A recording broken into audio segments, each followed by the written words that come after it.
Greetings, Minecrafters, and welcome to episode 14, Pandemic Mind, Pandemic Body. So today's episode is inspired by one of my listeners who was talking about how, this brain fog she's been having. And, we all can have moments of this. And she's in her mid-50s, and she said, is this because of menopause and hormones? And I said, well, yeah, that can happen in menopause. And also happens to men, as they age with their own, hormones changing. And although I've been hearing this a lot and from people of all ages, the iGens or Gen Zs, millennials, people in the 30s, 40s, 50s, 60s, a lot of people are talking about this kind of general brain fog. And there's a reason. And the reason is our country here in the United States and the world, we have all experienced trauma. And people can often confuse trauma with big stress. And it's also important to know that one person's trauma is not necessarily another person's trauma. But the real true definition of trauma is when something overrides the mind's ability to cope. It's also important before we go on to realize that experiencing a trauma, which again, the whole country and world has experienced now from this, okay? Trauma does not mean traumatized. We can experience a trauma without identifying with it to the point that it kind of changes the essence of who we are. Also, as we are touching on trauma, simply as related to the pandemic today, I still want to do my disclaimers that trauma can and does often rewire the brain. And people can end up, feeling stuck, being stuck. And this is definitely a situation where you'd want to seek out professional help. And so I want to do my disclaimer is today's episode is not meant in any way to take the place of anybody seeking out professional treatment. Simply to explain during this pandemic, explain and validate why some of us may be kind of walking around a little bit like zombies. And then we're going to address the part about the pandemic body, because the mind-body connection is a thing, which isn't different while we're going through a pandemic. Of course, add in there the racial riots going on to the just horrific murder of George Floyd and during a pandemic. And is it any big surprise that so many of us are walking around, just in this zombie fog?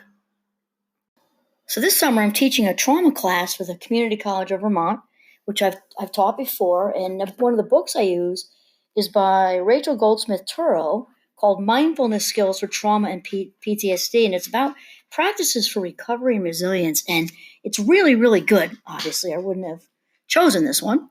So Rachel starts off talking about the full range of experiences that can arise after a trauma, which include depression, anxiety, shock, grief, anger, numbness, hopelessness, shame, sleep problems, betrayal, alienation, and guilt. And then she goes on to say that trauma can impact how we think by disrupting our attention and concentration, by shading our thoughts with negative judgments and expectations, by creating patterns of self-blame and self-criticism. It can also lead us to avoid things that trigger anxiety or painful memories, and it can influence how we interact with other people. So I think there are, plenty of people walking around, the good old US of A and the world, not, fully getting how huge this is. Like if you ask us cognitively, we can answer. Sure, 55 years old, I've never even experienced anything close to this magnitude of a pandemic. And then again, add in, the racial riots. And we can, spit that back to somebody. But I think that a lot of us don't fully get the massive, emotion and fear-based thinking that's been going on. And for some of us, it's a slow burn, right? Because we're still doing our lives and kids and partners and jobs, or dealing without having a job, whatever. We're still kind of get up every morning, we keep doing it, and not fully realizing the toll that this has taken on us. So I think part of this is due to sort of the old view of trauma, which was more event-based. Not that it necessarily had to be one event, could be, but it could be, happen multiple times. But of course, the top two that people would probably kind of voice quickly would be someone who's experienced and or witnessed, horrible war atrocities, and also someone who's been sexually violated, assaulted anywhere along the spectrum. And then obviously there's lots of other things: car accidents, natural disasters, lots of other things. But it's been kind of thought of and viewed that way as kind of event based. And now, complex trauma is now thankfully kind of changed the perspective on that, and has included, sort of long term situations that can have the same or very similar effect. So I'm going to rattle the list off for you so you can hear that some of the things are now considered to have just as severe and sometimes more severe, it depends on our wiring, right? Effects as, what was considered to be more of kind of event-based trauma. So here we go: emotional, physical, and sexual abuse, child emotional neglect and child physical neglect, abuse in educational, religious, incarceration, or work settings, intimate partner violence, physical assault, we already said rape, harassment, stalking, loss of job, major financial hardships and poverty, legal difficulties, accidents and disasters. We talked about combat trauma, military sexual trauma, grief and loss, illness and disease. Again, we talked about war, genocide and refugee trauma, discrimination, terrorism, kidnapping, being held hostage, and torture, community violence, police violence, robberies and muggings, racism, sexism, bullying, homophobia. And then she gets into the microaggressions. So she says subtle, automatic insults or biased behavior involving racism, sexism, bullying, and homophobia, political repression and discrimination, institutional betrayal, traumas perpetrated by an institution and individuals who depend on that institution, including the failure to prevent or respond supportively to traumas. And then the last one, she talks about systematic trauma, the ways that institutions, cultures, and communities exacerbate or mitigate trauma and people's responses. So then Rachel says, that it can be surprising to learn that traumas such as relationship conflicts, relationships ending, losing a job, financial worries, and emotional abuse can lead to mental health problems that are just as severe or more severe as the effects of life-threatening danger or sexual trauma. And this is because we are all wired differently. So again, one person's trauma might be another person's big stress. Remember the difference. Trauma is when the mind's ability is overridden. The ability to cope is overridden. So it's going to matter, how we're wired, and we all process things differently. And this is good to kind of be aware of, because this is why it's so important, and also part of mindfulness, right? Not to judge ourselves, not to judge these feelings. We feel how we feel. Feelings are not right or wrong. We feel how we feel, and not to judge this. So I'll also share with you, I have an online class going on right now this summer, and a different class. And just in 1 week, over one assignment, I had more than three, but 3 students asking for extensions for the assignment, which of course I gave them, directly due to the racial riots. 2 of the 3, one of them had a partner who was a police officer and was doing overtime at night because in a city where they're lighting things on fire, just highly dangerous things. And another student, this is all in the same class. She's a police officer, and she was sent over to moved around all over the place. They everybody's got kids, okay. Never mind another one. I've actually there 1, 2, 3, so 3 more. One of them, sorry, another one. Besides the 2 police officers, had racial riots going. She was from a city in Texas, right in her backyard. 3 little kids at home, could touch out the window. Things going on out there. So imagine, just imagine the hyper vigilance going on. with the two police officers, well, the one married to a police officer, the other one, she's a police officer, and then the student I have with her three little kids, with this going right outside in her backyard, she might have had to leave. So obviously they got their extensions. And then just before that, okay, same class, I had students who are nurses or medical. Actually, I don't know technically they're nurses. I'm going to say medical people because I'm not sure. But anyway, they're in hospitals taking care of people. And they've been on, doing 10, 12, 14-hour shifts because of the pandemic. And, also with kids and partners and jobs, or again, some of them no jobs. And throw all that together, the pandemic and all this, horrible violence and hatred in the air. And it's just so absolutely overwhelming. And I just truly don't think we are fully getting it because we're in survival mode right now. We're trying, we're getting up every day, putting our shoes on and going through the motions, giving kids juice boxes, teaching them online, dealing with partners, figuring out how to get the dog to the vet when they're close, kind of try to do some levity things. Maybe I know splurging on Chinese once in a while to try. We're just like we're in survival mode.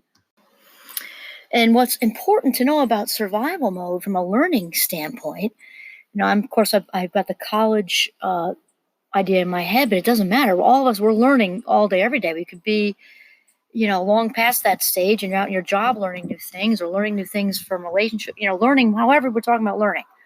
Little kids, big kids, teenagers, young adults, older adults, seasoned adults, anybody.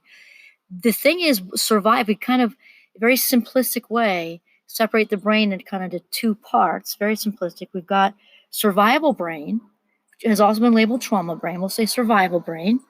And learning brain, okay? So the learning brain, ideally, it doesn't mean that there's not stress because life has stress, kind of daily, right?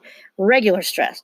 We're cranking along in a classroom or at work or out in the world learning things in whatever ways. The learning brain will soak up and love all the new information under, sort of regular circumstances. Enter big stress and trauma, okay? And remember, they're different. Big stress and or trauma, and survival brain takes over. And obviously, since the species wants to, continue, survival brain will trump learning brain 100% of the time, which means if we're in this active survival mode, nothing, if anything, a little tiny bit might be getting in, probably nothing. And what is getting in is probably very scrambled, scrambled. Okay, so the reason that being in survival brain mode has us walking around like fogged over zombies is because the limbic system is in full tilt. And the amygdala, which we mentioned in earlier episodes, my favorite part of the brain, is this little almond-shaped, or these, actually two of them, this almond-shaped part of the brain that's in the limbic system and kind of flips the switch on the threat circuit. So if you want to know kind of a fun party trick, okay, the amygdala plural ends with an AE, by the way. If you want to know a fun party trick with kind of explaining to someone where the amygdala are, because it's hard to say, it's hard to actually show someone unless you have one of those plastic brain models, because it's in the middle, or they're in the middle. So picture laser beams going through both eyes. And then picture one laser beam going through your right ear, right out the left ear. Where those laser beams intersect are where your amygdala are. Another part of the limbic system is the thalamus. And the thalamus is kind of like Grand Central Station of the brain because all incoming sensory information, sight, hearing, all of it, is going through the thalamus. It's kind of like I picture subway trains in New York because that's my city. Kind of coming in and out, and the thalamus is kind of in charge of which trains go in and which trains go out, and kind of sends them whatever direction they're supposed to go. So think of how important the thalamus is. And actually, there's one sense I got to regroup here. There's four of them. One sense that sensory stimuli that do not go through the thalamus is the sense of smell, the olfactory sense. That goes straight to the amygdala. So just kind of like a psychology or neuroscience fun fact. If you've ever, felt like you smelled first grade, you probably did. And so now, of course, the amygdala flips the switch for the threat circuit. And I'm sure probably most of you out there have heard of, the fight or flight response, right? Which then kind of morphed into fight, flight, or freeze. And now people are out there talking about fight, flight, freeze, or fog, otherwise known as, pandemic brain, zombie mode. And yet another important, key player on the limbic system team is the hippocampus. And the hippocampus is where long-term memory is stored for the most part. The brain obviously works together. The hippocampus is the primary headquarters for long-term memory. And with any kind of trauma, long-term memory gets very jarbled. Memory gets very, very jarbled. And somebody may have crystal clear memories, but they may not all be in like the proper time sequence. There's all kinds of ways that the memory is affected by trauma. So one culprit in this, which is actually meant to be something in place to keep us alive, is the stress hormone cortisol. So cortisol, when it's released, when the threat circuit sounds off, keeps us more vigilant, hyper vigilant of any potential danger. Like we were talking about somebody overseas at war, or somebody about to be sexually assaulted, or whatever's going on, racial riots in the backyard. Okay, this is meant to keep us, in this sort of state of hypervigilance. So our senses are more finely attuned, better able to protect ourselves and our children. Okay, better eyesight, better hearing, can hear a pin drop in Kansas when we're in this mode. And again, this is meant to keep us alive and at our best, kind of like in shortstop stance, ready to, go after that ball and grab it, kind of thing. And cortisol is meant to be in the body for about 3 hours at the most, because think about any kind of, dangerous, threatening event. The event itself, even if it's a long, like a long-term issue, the event itself, the actual somebody's about to be mugged or, whatever it is usually over within 3 hours. And what's happens with trauma, in this, sort of conditioned fear-based thinking, is that the cortisol remains in the body for much, much longer. And when that happens, what was meant to keep us alive actually kind of turns on the body and becomes kind of like a neuron killer. Healthy neurons. I think of Rambo. I know it's dating myself, but I don't care. I'm 55. Happy to be so. Think of the alternative, right?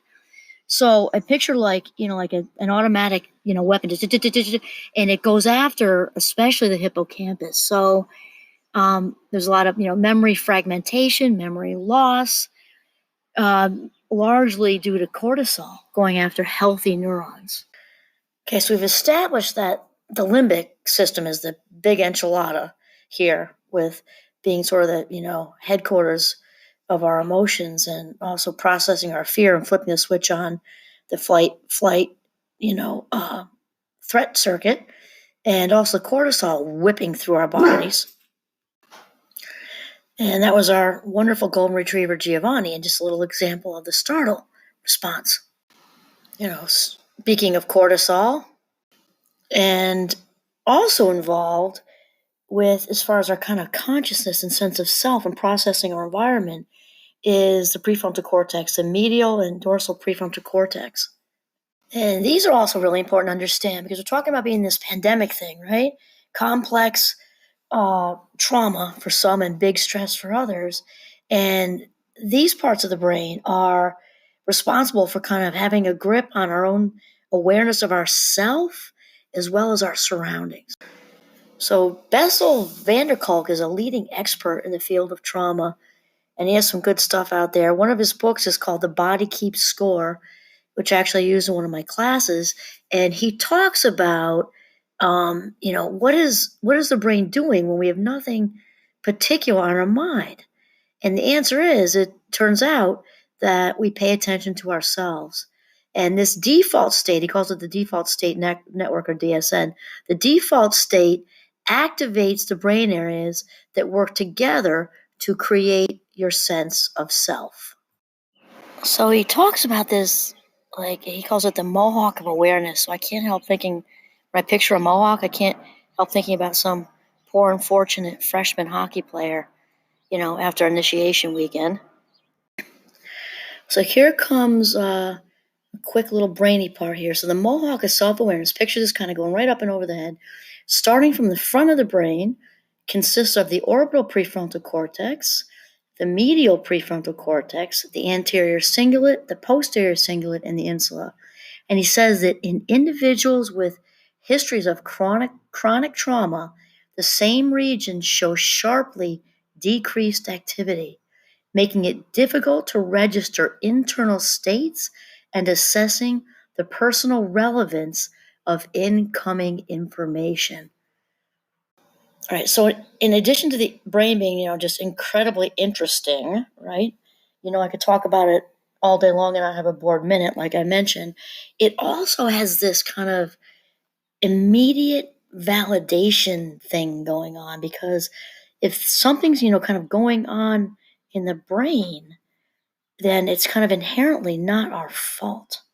It does not mean that it's not our responsibility, to kind of, you know, take the steps that we can to, alleviate things that are not working for us and make shifts and changes.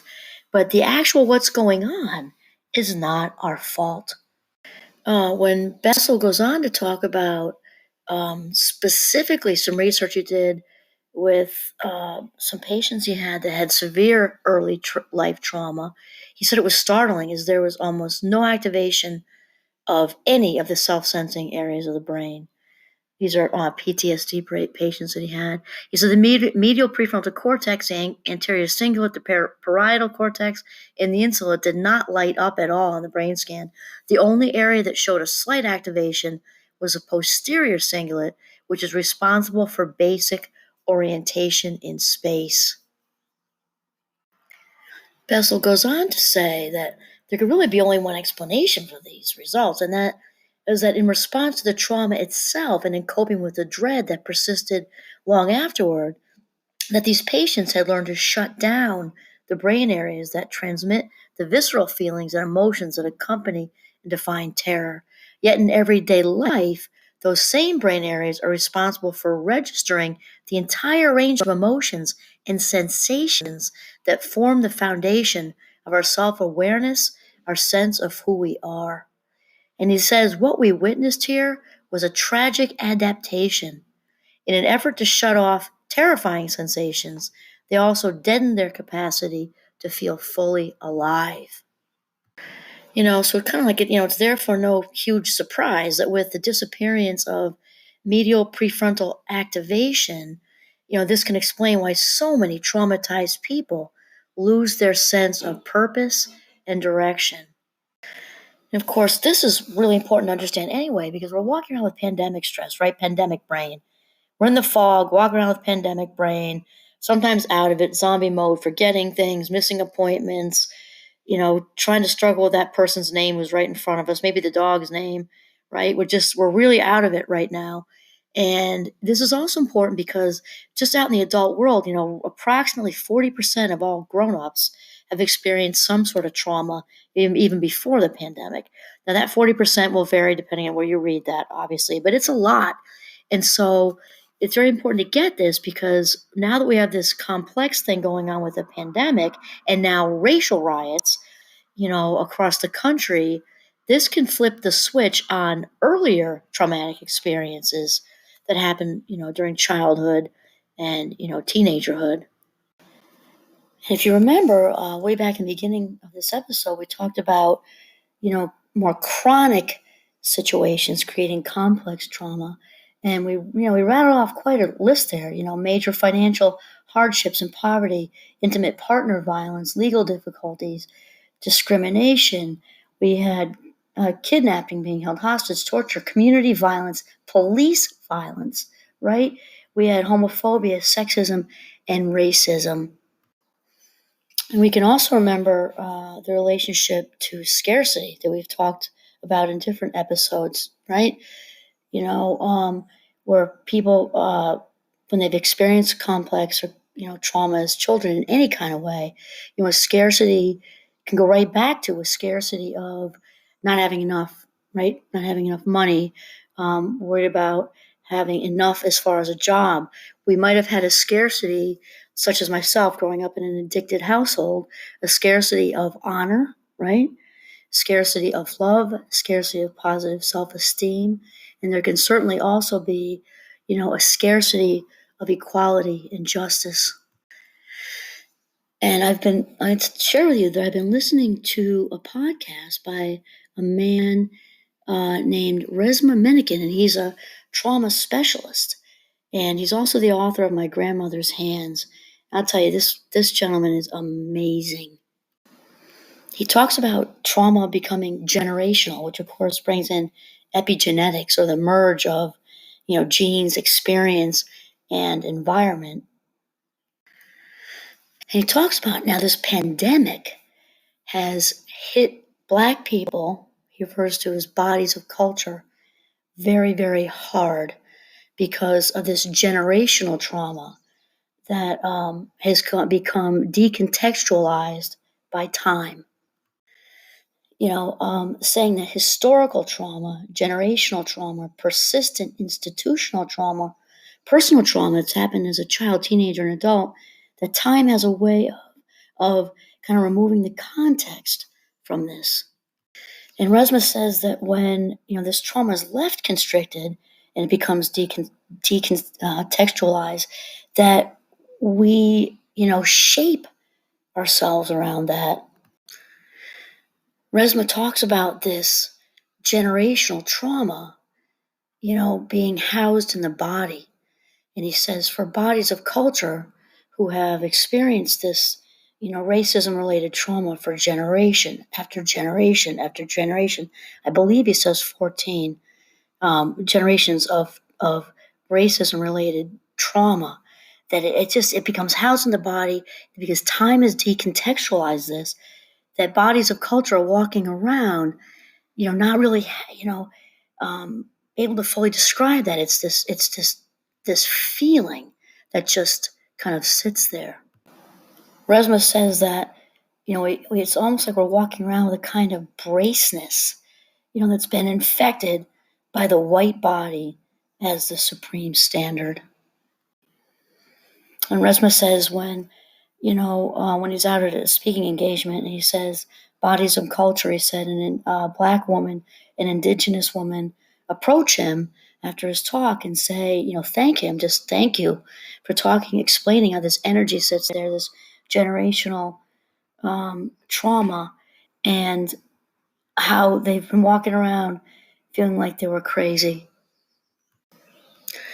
And they, feeling crazy, just not knowing what this feeling was that they've been walking around with. And then he says he responds to them by saying, you are not defective. You are not defective. And when he does so, he says, there's just immediate tears. And this is obviously shame. And there's nothing more toxic than the feeling of shame, and nothing more healing than releasing it. And Resma brings up cortisol, actually, like we've been talking about, and his mother's levels of cortisol. And he also talks about how this affects a baby, which is spot on accurate. And he says that his Black body being brought into a world where the white body is perceived as the supreme standard is in and of itself traumatic. And of course, Resma is spot on accurate here, because what, the pregnant mother takes in obviously goes straight to the baby. And this isn't different with stress and cortisol being secreted in the bloodstream.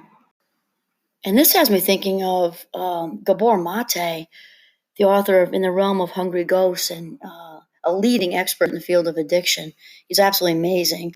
And kind of one of his main themes, if not the main theme, is that the high majority of addiction stems from trauma. And then he recalls, it tells a story about when he was an infant, and his mother later shared with him that when the Nazis were in the process of occupying Hungary, that Gabor was crying and crying and crying, just wouldn't let up, and crying, crying, crying as a baby. And his mother called the doctor and said, I don't know what's wrong with him. Something's wrong with him. He won't stop crying. Please come and see what's wrong with Gabor. And the doctor responded by saying, it probably isn't anything, physiologically speaking, because he said, all of my babies are crying. They're crying because of the stress of the Nazis. And of course, when I mean not physiological, I mean not something like an ear infection or the flu, because stress obviously does manifest physiologically. Hence, the word somatic, coming from the Latin meaning soma, body, right? Definitely does manifest. And baby Gabor was responding to, the rise in stress and cortisol levels. He's picking it up as a little baby infant. This also ties in beautifully with what Resma was saying about epigenetics, and generational trauma, you know, um, crossing over to next generation until we're not even aware of why we're walking around feeling how we're feeling. And then enter the pandemic, flipping the switch on all these earlier experiences. And it's, again, no wonder why so many people walking around out there are in the state of, fight, flight, freeze, and definitely brain fog. All right, so this is a good segue into what cortisol does to the body, right? Because we're talking about pandemic brain, pandemic mind, and now we're going to talk about pandemic body.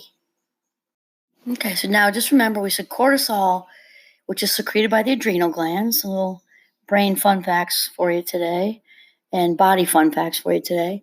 It's meant to be in the body for 3 hours because most, immediate crises or threats are over within 3 hours. So after that, the parasympathetic nervous system, usually kicks in. Heart rate goes back to normal. Breathing goes back to normal. Body kind of, generally gets back to this homeostasis state, and all things are good. When that doesn't happen, though, and the threat continues, whether it's really continuing, externally, or we are creating threats in our head, right? With the worry circuit, just all the what if thinking, what if, what if, what if, the cortisol and adrenaline also stay running through our, they stay flowing through our blood, and it continues to affect the body. So what is meant to keep us alive ends up destroying healthy neurons and has additional effects in the body, such as affecting our glucose levels. So if anybody's been putting on weight through this quarantine, affectionately referred to it as the quarantine 15, part of the reason could be due to cortisol.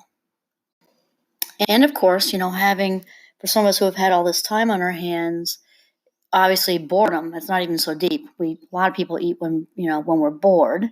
And then, of course, there's emotional eating that also comes with stress, that what if eating. And we reach for the carbos, the leftover Chinese food, cold pizza, whatever somebody just baked. And so that emotional eating piece, reaching for the carbos, is actually chemical too, because carbos have this initial kind of bring us down with the anxiety reaction also. So, of course, the mind-body connection is a thing anyway. So what we're talking about is the pandemic mind-body connection. So if it's not enough that, this cortisol flowing through the body is causing, decreased concentration, irritability, and these other things, it's now also causing weight gain, which is generally right around the midsection, right? And also the upper back. Too much cortisol can also cause acne. We can become bruised more easily, and cortisol can actually cause us to heal at a slower rate. Too much cortisol also raises, blood pressure, and if you're already at risk for that, it can make it worse, right?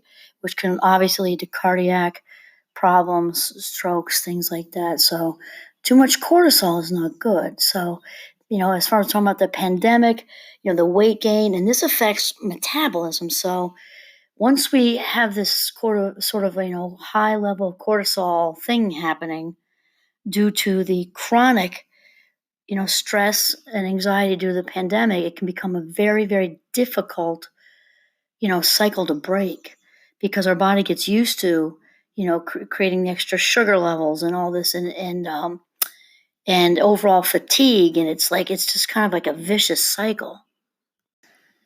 And also, been hearing a lot about, sleep patterns that disrupted. My students have been talking a whole lot about their sleep patterns just completely screwed up. They'll go to bed at 10, get up at 2, be up for 2 hours, go back to sleep, and then end up.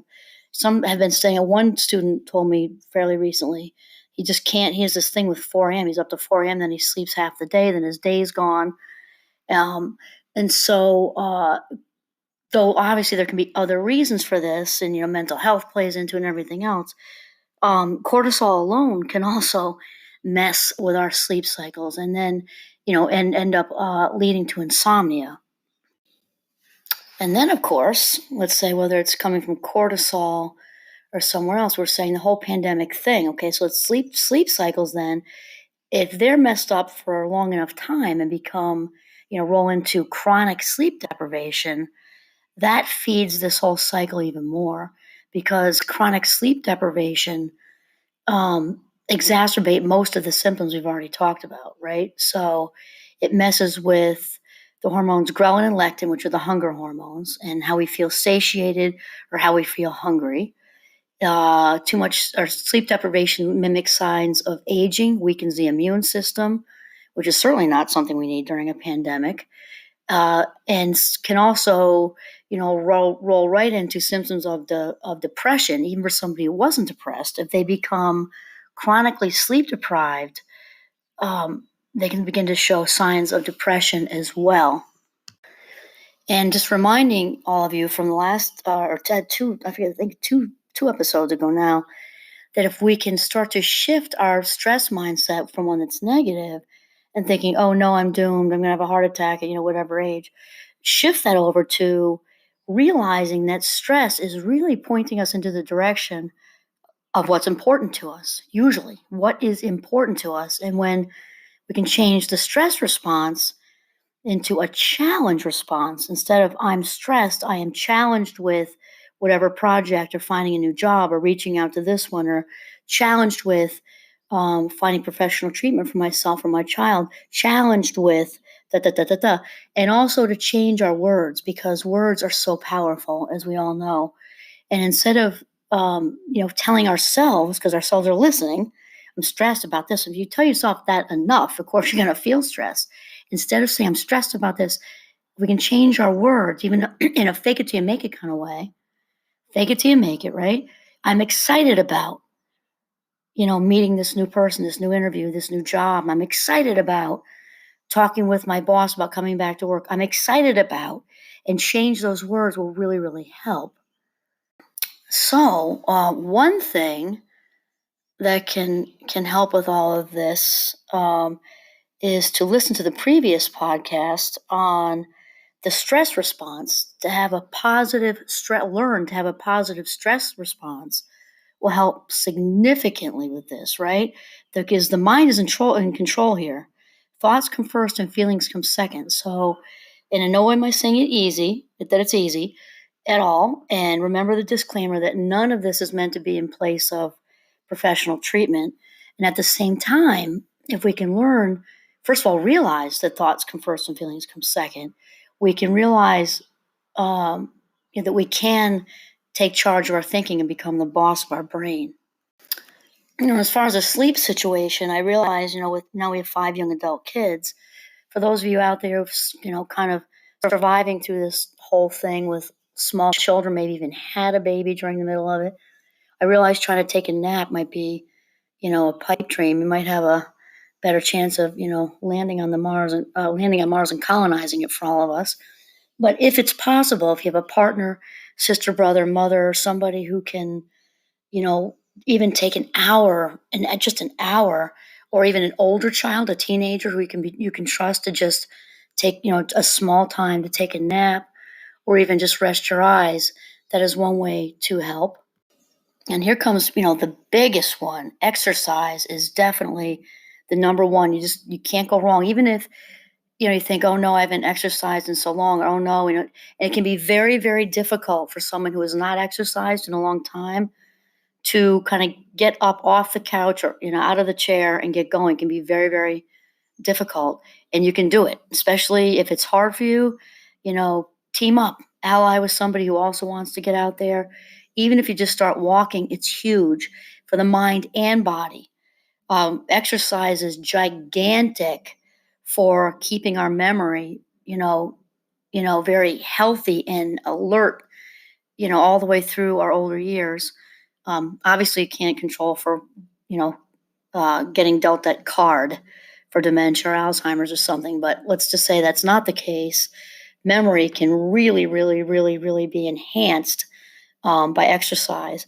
And also, even with the genetic wild card, though there are no promises, no guarantees, especially with an early onset type gene for something, then that can be more challenging. But even if it's in the family, exercising consistently can actually prevent um, Alzheimer's or dementia. There's so many kinds of dementia. Yeah, it can absolutely keep you solid with your cognition. As far as the mind-body connection, let's say pandemic mind-body connection, a couple of foods to eat that we know for a fact, empirically tested, that help keep our memory solid. Again, we can't control for genetics with this, but for the high majority of the time, eating lots and lots of blueberries is going to be very, very helpful in preventing memory loss, and also walnuts. Exercise obviously increases metabolism, which will help with the quarantine 15 that many of us are struggling with. Okay. And exercise also gives us energy. So if any of you are feeling low energy and fatigued by this pandemic, kind of pushing yourself to get out the door that first time will hopefully lead to a second time and a third time, and it gets easier and easier and easier. We gain energy, and it's all. I run and ski. Love to ski. I'm totally addicted to skiing, and also running. And you'll find that once you start running, or if it's walking, once you get into a routine, you get to a point where you don't feel right if you don't walk or you don't run. And this is when you're kind of on your way. And the good thing about getting in this routine, and you have to like it, because if you don't like what you're doing, willpower only carries us so far. You have to want to do whatever exercise it is you're doing. So if you don't picture yourself as a gym rat, don't do that. Find something else that works for you. And this will help with the belly fat and the energy thing. We get energy from exercising, not just the actual day we exercise, but if this has become a nice, healthy habit, then we have more energy overall. And remember that the chronic sleep deprivation thing also feeds into weight gain. So we want to get the sleeping patterns back together. So some tips there are to limit caffeine, especially anytime after 2:00. Really, you'll see that written differently everywhere, but it depends on your own body, because some people's bodies are not as sensitive to caffeine as others. So you'll know that yourself. Generally, after 2 is a good time to kind of take a break from any caffeine, and certainly limit the screen time a couple hours before you go to bed, because you stay away from the screen. Because even if we're watching something that's relatively tame, some kind of light and comfortable show, the brain is still wide awake. The brain is thinking, okay, I need to figure this out. I need to figure this out. Checking a text, even the brain, automatically wants to read it, figure it out, and then it goes off into a million different ways, processing it. So to completely unplug all the drugs, just unplug the drugs, the phone, the TV, everything, and go to sleep. And here's the thing: by just sort of getting back into gear with a regulated sleep pattern is going to solve quite a few of these problems. The mind-body connection is real. And the pandemic mind-body connection is certainly very real. So everything is kind of connected to everything else like dominoes. So the weight, the sleeping, the irritability, the difficulty focusing, the brain fog and not being able to remember things and losing keys and everything else is all related. And as we've said before through the episodes, is to not strive for that bar of perfection, which none of us can reach anyway. So there's no point in trying, and to kind of have that progress, not perfection attitude, realizing that once we have the awareness, we give ourselves a huge pat on the back. Okay, I'm now aware. I am definitely struggling with pandemic mind, body, pandemic mind, pandemic body. I'm struggling with this. Everything I just heard on this, or most of the things I just heard on this podcast episode is like happening for me. So now I'm aware and I want to get it into gear here and just realize that any step in the right direction is a good one, and give yourself a huge pat on the back. And one thing will lead to another, to get yourself back on track. And sort of another big tip is because the days tend to run together, right? One into the other. It feels like Groundhog's Day. Same thing again, teaching the kids online, waking up worried about my job if I'm going to go back to work, or I am working online while they're trying to learn online, and whatever it is, and realizing that one day running into the other isn't healthy either. And the brain was used to a routine before the world closed, right? Before the world closed. And so we now have to put things in place that the brain knows the day is over. It can be any kind of ritual. It can be, we have dinner, then we read a book to the child, or whatever it is, whatever works for you with your life stage and kids at home. We have to kind of force that now and create, markers throughout the day that start the day, kind of middle of the day with, lunch and some recreation time in the middle, whatever. And definitely there needs to be a routine for the day ending, whatever that looks like in your home and in your family. There needs to be a shut off time at night when, draw a line in the sand when everybody's technology is off, there's like a wind down time. And then the next day there needs to be a startup routine as well. The brain needs that to know what's happening. In fact, it's very important to get dressed in the morning, which I know would, sound ridiculous pre-pandemic, but now in the pandemic, that's not so ridiculous because it gets so easy to just stay in our jammies or sweatpants when we are jumping onto a Zoom meeting for work. And as long as we have, we're dressed nicely from the top up, no one knows. That's not good for the mind, though. Pandemic mind gets kind of stuck in that. And if we, haven't kind of showered, just run a brush through our hair, whatever, we're not going to feel as good as if we actually got dressed as if we were going to work. Showered, got dressed, shave if that's what you do, makeup if that's what you do.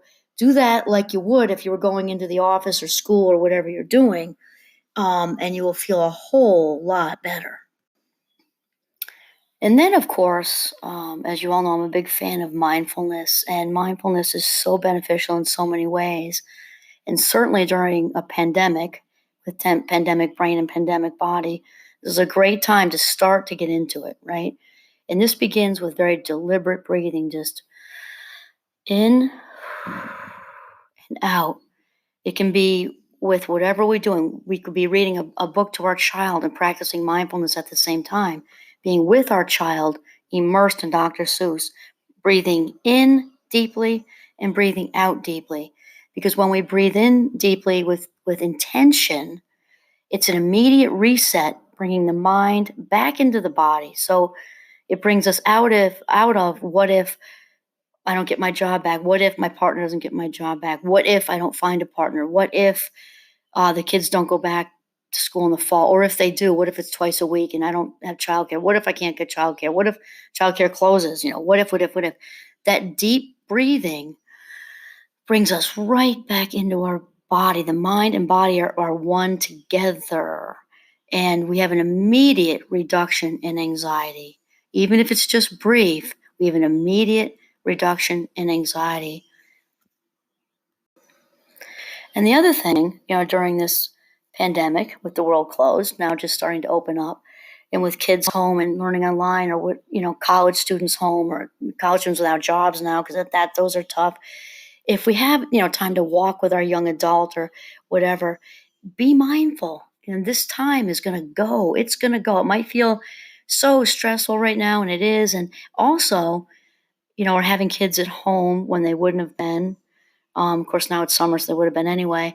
Embrace it. Embrace this time. Be mindful.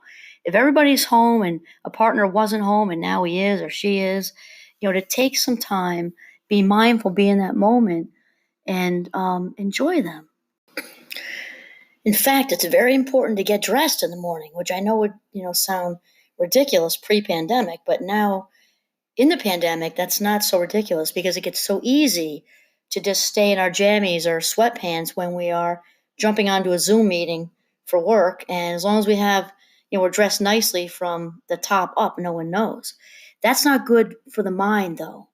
Pandemic mind gets kind of stuck in that. And if we, haven't kind of showered, just run a brush through our hair, whatever, we're not going to feel as good as if we actually got dressed as if we were going to work. Showered, got dressed, shave if that's what you do, makeup if that's what you do. Do that like you would if you were going into the office or school or whatever you're doing, and you will feel a whole lot better. And I'll just remind you that, there are obviously a lot of different definitions of stress out there, though most are very similar. The one that I, live by is stress is wanting the present moment to be something other than it is. And of course, you all know what a favorite Oprah is for me. She's just one of my total faves, one of my dearest friends. She just isn't aware. And she says, all stress comes from resisting what is. And then, of course, you have the famous psychoanalyst Carl Jung, who said, that which we resist will persist. So this is history in the making here. We're in a pandemic. And, 2020 will obviously go down as, the year of the COVID or Corona, right? So this is what it is. These are the cards we've been dealt for right now. And we can either, resist it, and make ourselves all stressed out and nuts, or we can learn to ride the wave and, kind of surf it, right? And, kind of take what we want and leave the rest. Take the bennies, take the benefits from some of this, and then we can work around shifting our thinking around being stressed out versus being excited about certain things, being aware of the mind-body connection and all the things we can do, that we have the autonomy and agency to change and to follow through with those things. And then lastly, to remember, progress, not perfection. These times are hard right now. These times are hard. And if there were ever a time to cut ourselves some slack, it's now. This is Kimberly Quinn signing off from Northern Vermont. Have a mindful day.